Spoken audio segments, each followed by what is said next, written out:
You know, when you hear the name Leonardo da Vinci, the first thing that probably pops into your head is the Mona Lisa, right? That world-famous portrait. But the man who painted that mysterious smile, well, he was so much more than just a painter. He was this incredible observer, a scientist, an inventor. And it turns out everything he did was driven by one single really powerful idea. And to really get what made him tick, we've got to look past the amazing art and actually listen to what he said about himself. He once said, "I am a disciple of experience."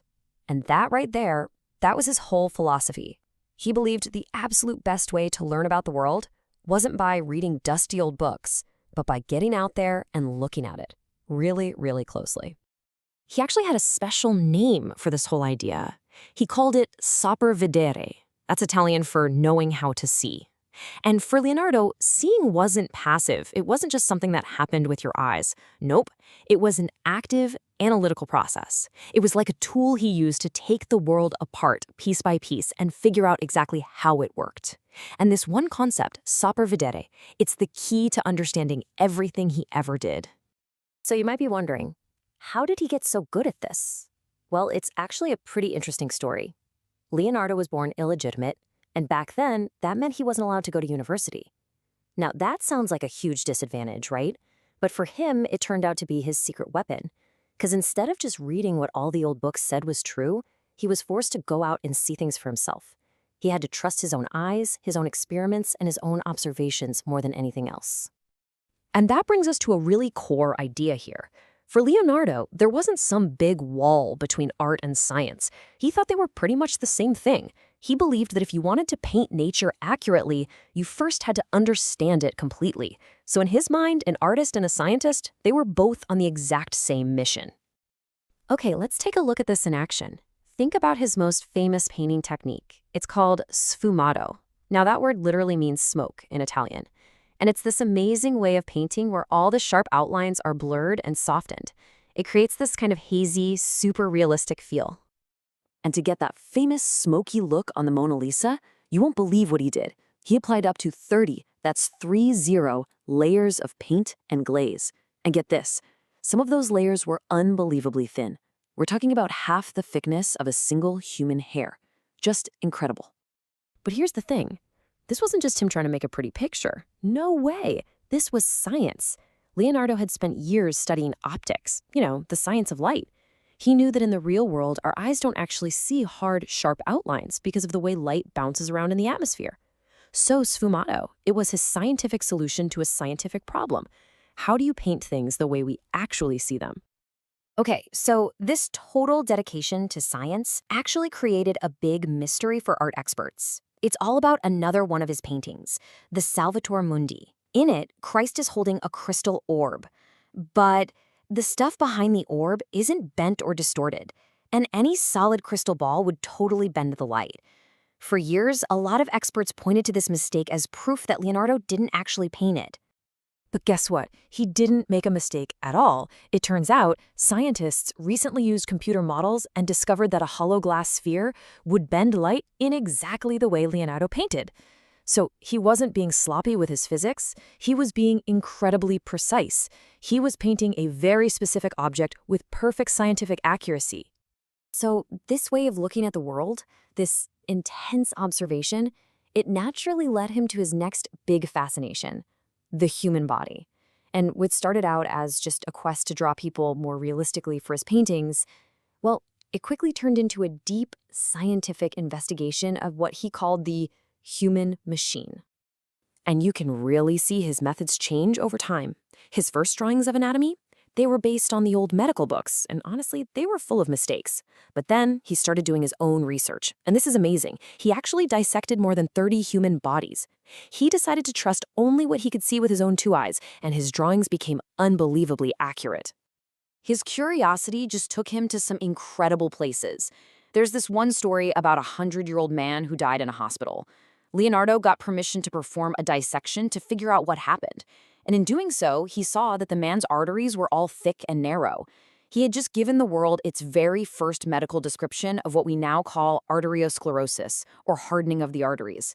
Just like that, he went from being an artist to a medical pioneer. And the new techniques he came up with were just brilliant. For example, he wanted to understand the true shape of the chambers inside the brain, the ventricles. So he came up with this kind of wild but genius idea. He took the brain of an ox and injected hot wax into it.